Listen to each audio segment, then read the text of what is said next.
राधे श्याम, जय श्री कृष्णा। कैसे हो आप सभी लोग?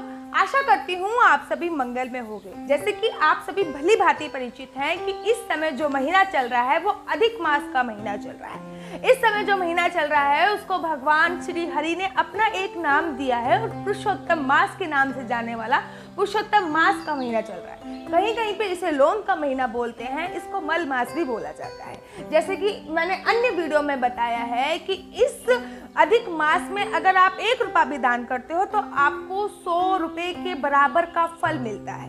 अगर आप भी मेरी तरह हो और आपने भी इस महीने पूरे महीने व्रत नहीं किया, वैसे तो ये पूरा महीना ही व्रत किया जाता है, पूजा अर्चना वंदना का महीना होता है, लेकिन अगर आपने भी इस पूरे महीने व्रत नहीं किया है तो ये 5 व्रत करके इस महीने के आप पूरे महीने के व्रत का फल अपना ले सकते हैं, केवल 5 व्रत करके। जैसे कि आपने श्रीमद् भागवत महापुराण सुनी होगी और बोला जाता है कि श्रीमद् भागवत महापुराण के अगर आपने 6 दिन का श्रवण नहीं किया तो आप 7वें दिन आके अगर उसका श्रवण करते हैं तो आपको पूरे 6 दिन के सुनने का फल भी उस 7वें दिन में मिल जाता है। ठीक इसी प्रकार अगर आप ये 5 व्रत रख लेते हो तो आपको पूरे महीने के व्रत का जो फल है उसकी प्राप्ति हो जाती है। तो मैं आपको बताती हूँ कि वो 5 व्रत कौन कौन से हैं जो आपको अधिक मास में रखने हैं। नंबर 1 आपको रखना है एकादशी का व्रत। एकादशी अधिक मास में 2 आएंगी, अर्थात हर महीने ही एकादशी 2 होती है। तो एकादशी का व्रत आपको अधिक मास में रखना बहुत जरूरी है। इससे आपको फायदा ये होगा कि आपने पूरे साल जो व्रत नहीं रखा एकादशी का, एक तो आपको उसका भी फल मिल जाएगा, साथ ही साथ आपको अधिक मास की एकादशी रखने का भी पुण्य प्राप्त हो जाएगा।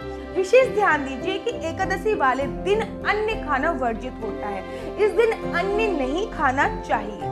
तीसरा जो व्रत बता रही हूँ, क्योंकि 2 तो एकादशी ही हो जाती है, तीसरा जो व्रत बता रही हूँ वो हो पूर्णमासी का व्रत। जब भी अधिक मास में पूर्णमासी आए तो आप उसका व्रत अवश्य और अवश्य रखिए।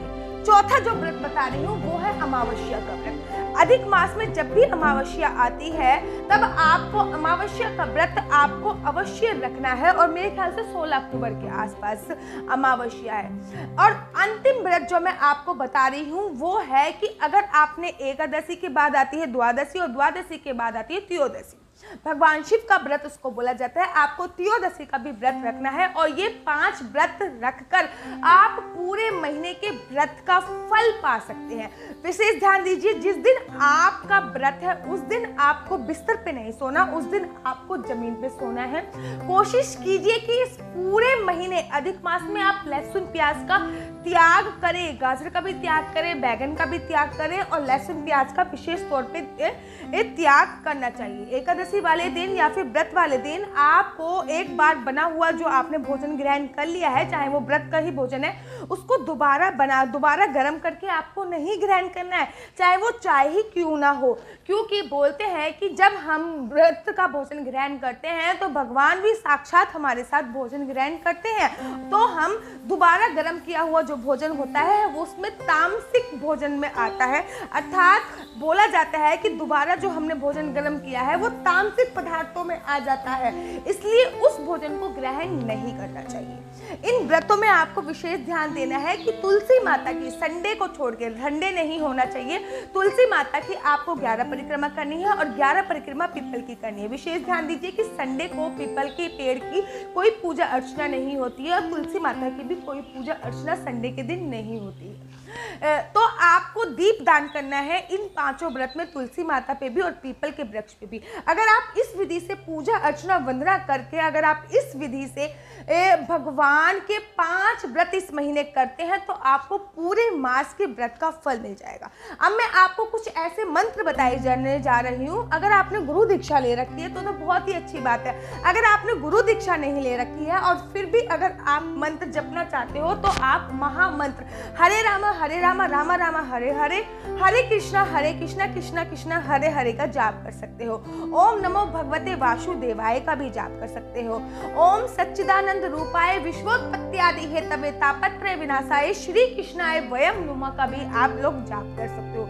ये कुछ मंत्र हैं, या फिर आप महामृत्यु मंत्र का भी जाप कर सकते हो। ये कुछ मंत्र हैं जिनका आप जाप कर सकते हो। आप YouTube पे विष्णु सहस्त्रनाम भी चला सकते हो और गीता पढ़ने का इस समय विशेष योग होता है। आप चाहो तो भागवत भी पढ़ सकते हो, क्योंकि ये भगवान विष्णु का महीना होता है और ये वैसे भी अश्विनी मास में पड़ रहा है। तो अगर आप भी अपने ऊपर माता लक्ष्मी के साथ साथ विष्णु भगवान की पूरी कृपा चाहते हो, तो मैंने अगली वीडियो में बताया हुआ एक उपाय है, केवल एक पौधा लगाना है और आपको लक्ष्मी माता और भगवान विष्णु की कृपा साक्षात बरस जाएगी। तो इस वीडियो में मैंने आपको बताया कि किस प्रकार से ये 5 व्रत करके आप पूरे महीने के संपूर्ण व्रत का फल प्राप्त कर सकते हो। अगर आपको मेरी वीडियो पसंद आती है तो मेरा YouTube चैनल हरि बोल को लाइक, शेयर एंड सब्सक्राइब जरूर कीजिए और तब तक के लिए मुझे दीजिए इजाजत। राधे श्याम, जय श्री कृष्णा, हरि बोल।